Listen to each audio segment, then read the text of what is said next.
Hola a todos, bienvenidos a una nueva inmersión profunda acá en The Deep Dive. Hoy, nos adentramos en las aguas turbulentas de la política argentina. Uy. Tenemos dos fuentes muy interesantes. A ver. Un documento que se titula Unidad de Concepción para la Acción Ancante, Ajá. que nos advierte sobre los peligros de una victoria de la derecha. Y un artículo que analiza el fenómeno de Javier Milei y las tendencias preocupantes que lo acompañan. Interesante. La verdad que sí, la situación en Argentina es crítica. El documento pinta un panorama bastante sombrío. Sí. Incluso habla de la posibilidad de que, bueno, el país se desintegre si la derecha llega al poder. Wow, suena fuerte. ¿Y qué propone este documento para evitar un escenario tan catastrófico? Mira, el documento pone mucho énfasis en la unidad del peronismo. Lo que plantea es que las disputas internas, sobre todo en la provincia de Buenos Aires, podrían ser la puerta de entrada a una derrota catastrófica en las elecciones del 2025. Claro, Buenos Aires siempre ha sido un bastión clave en la política argentina. ¿Y a qué tipo de disputas se refieren específicamente? ¿Mencionan a alguien en particular? Sí, mencionan a Axel Kicillof, actual gobernador de la provincia, y su aparente resistencia a trabajar bajo el liderazgo de Cristina Kirchner. Lo ven como un riesgo para la unidad del peronismo justo en un momento en el que esa unidad es más necesaria que nunca. Sé que, según el documento, las ambiciones personales podrían estar por encima de la necesidad de unidad frente a esta amenaza de la derecha. Exactamente. El documento llega incluso a decir que priorizar la ambición personal en este momento sería literalmente un crimen contra el pueblo. Palabras mayores, sin duda. Y hablando de la derecha, ¿qué nos dice el artículo sobre Javier Milei y su ascenso al poder? Bueno, el artículo analiza cómo Milei ha capitalizado la crisis económica y el desencanto con la política tradicional para, construir su base de apoyo. Lo que me parece interesante es que describe este fenómeno como un proceso de fascistización. Un proceso de fascistización. Suena bastante serio. ¿En qué se basan para hacer una afirmación tan contundente? Bueno, el artículo analiza la creciente violencia y agresión asociada con los seguidores de Milei. Menciona, por ejemplo, los casos de Tomás Fernando Nierenberger e Iván Chang, dos individuos con aspiraciones policiales frustradas que han recurrido a la violencia y a la intimidación. ¿Y qué hay de la supuesta complicidad de la élite y los medios de comunicación en el ascenso de Milei? El artículo también habla de eso. Sí, de hecho, argumenta que el ascenso de Milei no es solo un fenómeno de base, sino que está siendo impulsado por una poderosa red de apoyo dentro de la élite y los medios. Lo curioso es que muchos de los líderes empresariales que ahora aplauden los ataques de Milei a los programas sociales y su discurso contra los zurdos de mierda son los mismos que se han beneficiado durante años de subsidios y políticas estatales. Qué ironía, ¿no? Los que más se beneficiaron del Estado ahora son los que lo demonizan. Exactamente. Y no solo eso, el artículo también analiza cómo una red de influencers y personalidades de los medios, algunos de los cuales han sido recompensados con puestos en la administración de Milei, amplifican aún más su mensaje y crean una cámara de eco que blinda a sus seguidores de otras perspectivas. O sea que el artículo plantea que Milei no es solo un político que surgió de la nada, sino que hay todo un entramado de poder detrás apuntalando su ascenso. Exacto. Y esto nos lleva a otro punto crucial: la batalla cultural, que, según el artículo, se ha perdido en Argentina. Me interesa eso de la batalla cultural. ¿A qué se refieren exactamente? Bueno, el artículo argumenta que la crisis actual en Argentina va más allá de lo económico. Habla de una profunda derrota cultural que ha erosionado la empatía y la solidaridad en la sociedad. ¿Y en qué se traduce esa derrota cultural? ¿Podrías darnos algunos ejemplos concretos? Claro, el artículo señala el resurgimiento de una mentalidad individualista y despiadada, una especie de darwinismo social donde el éxito individual se celebra a expensas de la compasión por los más vulnerables. Menciona ejemplos perturbadores: usuarios de redes sociales que se burlan de personas que han perdido sus trabajos, o incluso casos de agresiones físicas a jubilados. Es una imagen bastante desoladora de la sociedad argentina. Sí, el panorama que pinta el artículo es preocupante. Habla de una pérdida de sensibilidad hacia el otro, hacia el que sufre. Es como si se hubiera instalado una especie de individualismo extremo, donde cada uno solo mira por sí mismo. Exactamente. Y eso, por supuesto, tiene consecuencias muy negativas para la cohesión social.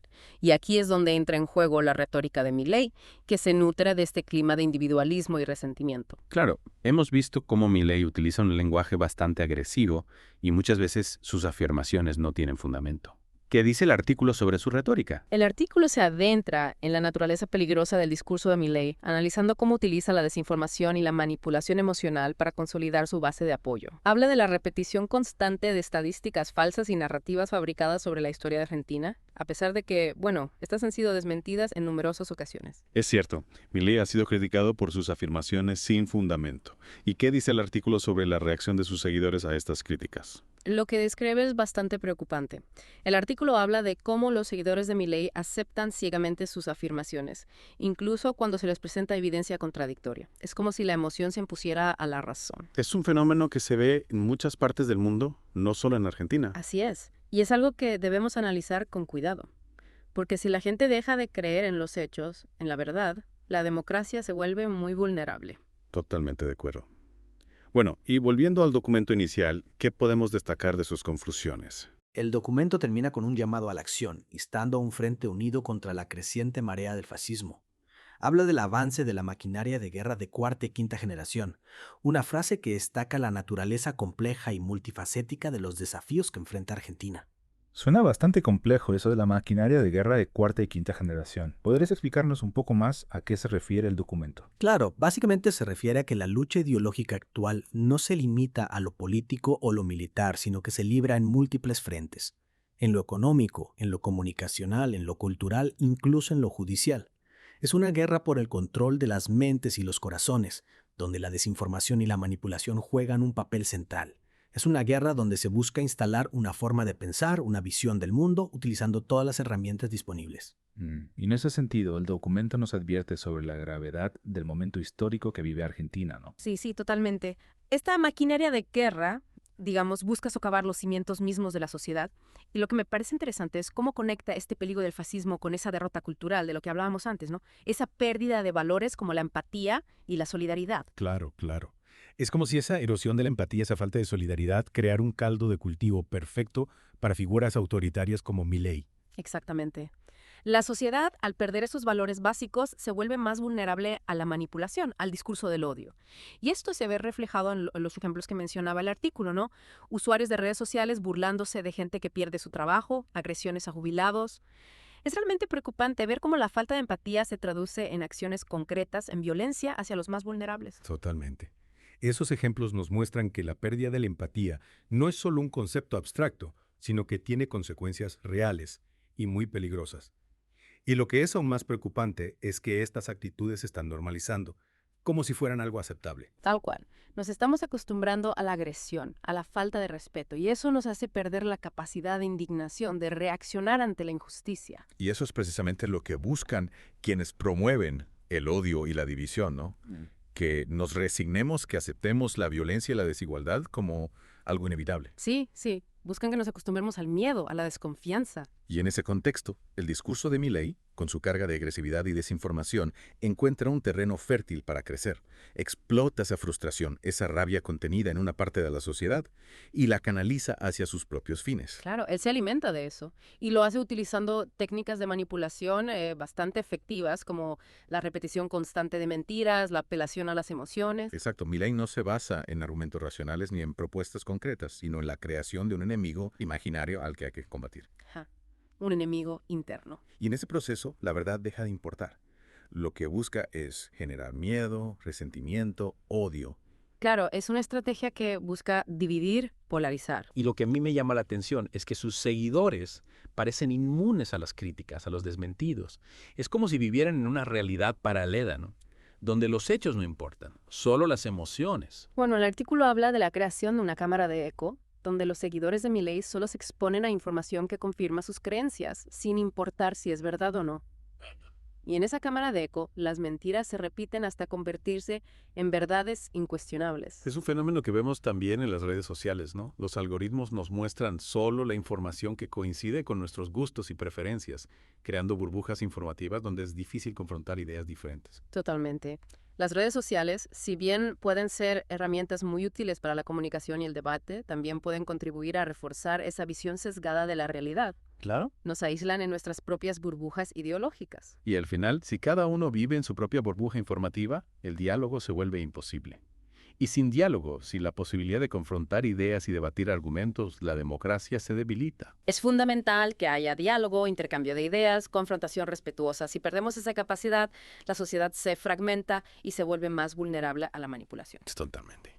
Y volviendo al artículo, me gustaría retomar lo que mencionaba sobre el rol de la élite en el ascenso de Milei. Porque, si bien critica a los zurdos, también apunta contra la casta. ¿Cómo se entiende esa aparente contradicción? Es una paradoja interesante, ¿no? Muchos de los que hoy apoyan a Milei son precisamente parte de esa casta que él critica. Grandes empresarios, banqueros, figuras del establishment que se han beneficiado durante años del sistema que ahora Milei promete destruir. Sí, es contradictorio. ¿Por qué apoyarían a alguien que, en teoría, va en contra de sus propios intereses? El artículo sugiere que estos grupos ven en Milei la posibilidad de mantener sus privilegios, aunque eso significa destruir el estado de bienestar y profundizar la desigualdad. Es decir, lo apoyan no por convicción ideológica, sino por puro interés económico. O sea, apuestan a que Milei, con su discurso antiestado, les permitirá seguir acumulando riqueza y poder a expensas del resto de la sociedad. Esa es la lectura que hace el artículo, y la verdad es que los hechos parecen darle la razón. Vemos cómo grandes empresas y grupos mediáticos apoyan abiertamente a Milei, a pesar de que sus políticas podrían perjudicar a la mayoría de la población. Y hablando de medios de comunicación, el artículo también menciona su rol en el ascenso de Milei, ¿verdad? Sí, describe cómo una red de medios e influencers ha contribuido a amplificar su mensaje, creando una especie de omnipresencia en el espacio público. No es solo un fenómeno espontáneo, hay toda una maquinaria mediática trabajando para construir la imagen de Milei como un líder fuerte y decidido. Claro. Y lo que más me preocupa es que esa imagen se construye a partir de la distorsión de la realidad, de la manipulación de la información. Se utilizan medias verdades, se omiten datos importantes, se crean narrativas falsas que apelan al miedo y al resentimiento. Exacto. Y esa desinformación es una herramienta muy poderosa porque puede influir en la opinión pública, en las decisiones que tomamos como ciudadanos. Por eso es tan importante estar informados, contrastar las fuentes, no dejarnos llevar por las emociones ni por los discursos simplistas. Totalmente de acuerdo. Y volviendo al documento inicial, ¿qué propone para enfrentar esta amenaza? ¿Cómo podemos contrarrestar esta maquinaria de desinformación y manipulación que está impulsando el ascenso de la derecha? Bueno, el documento propone un enfoque estratégico basado en la creación de espacios de diálogo y debate plurales y horizontales.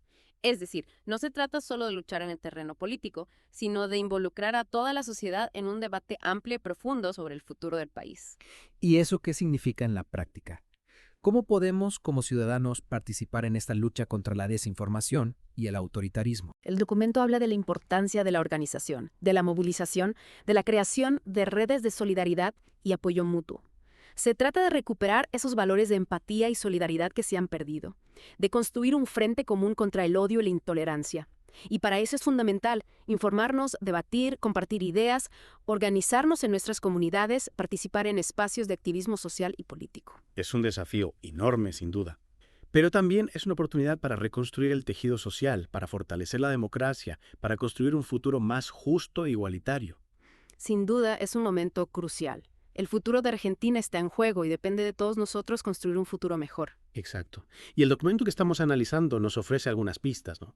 Habla de la necesidad de cerrar filas y de la importancia de una conducción. ¿A qué se refiere específicamente con estos términos? Bueno, menciona a Cristina Kirchner como figura clave en este proceso de resistencia. Habla de unir fuerzas bajo su liderazgo junto a otros coroneles leales al proyecto nacional. Es decir, llama a la unidad del peronismo, pero bajo una conducción clara, definida. O sea que no se trata solo de unirse, sino de tener una estrategia, ¿no? Un plan de acción, una dirección clara hacia dónde queremos ir. Exacto. Y no se trata solo de unir al peronismo, sino de sumar a otras organizaciones y movimientos sociales. A todos aquellos que comparten la visión de un país más justo e igualitario, se busca construir un frente amplio contra el avance de la derecha, una movilización popular que sea capaz de resistir y de proponer una alternativa. Un llamado a la acción, a no quedarnos de brazos cruzados frente a la amenaza que representa Milei y su discurso de odio. Sí, y lo interesante es que plantea la necesidad de combinar la acción horizontal con la vertical.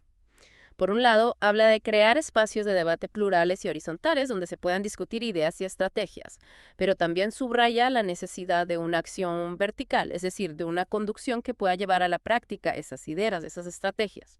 Es decir, que no se trata solo de hablar y debatir, sino de organizarse, de actuar de forma coordinada, ¿no? Estratégicamente, exacto. La acción horizontal, el debate y la construcción colectiva de ideas son fundamentales para generar consenso, legitimidad.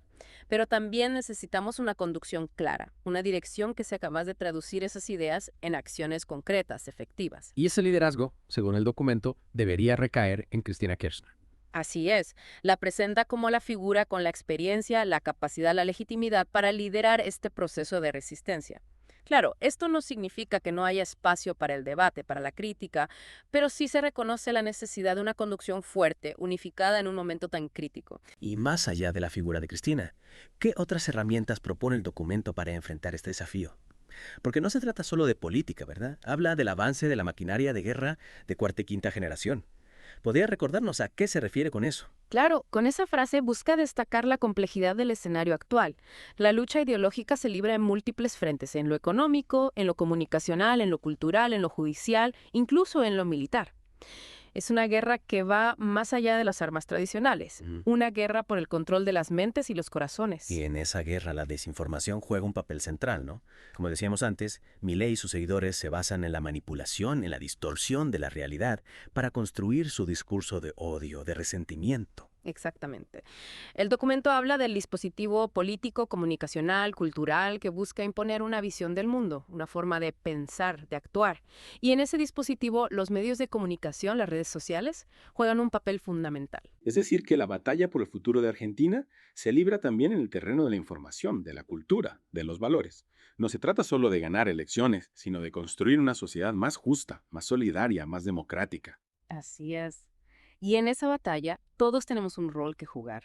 No podemos ser meros espectadores pasivos. Debemos involucrarnos, informarnos, debatir, defender nuestras ideas, ser críticos con la información que consumimos, contrastar las fuentes, no dejarnos llevar por las emociones ni por los discursos simplistas. Es una tarea que nos compete a todos, como ciudadanos responsables, y creo que este documento nos da las herramientas para comprender la complejidad del desafío y para empezar a actuar.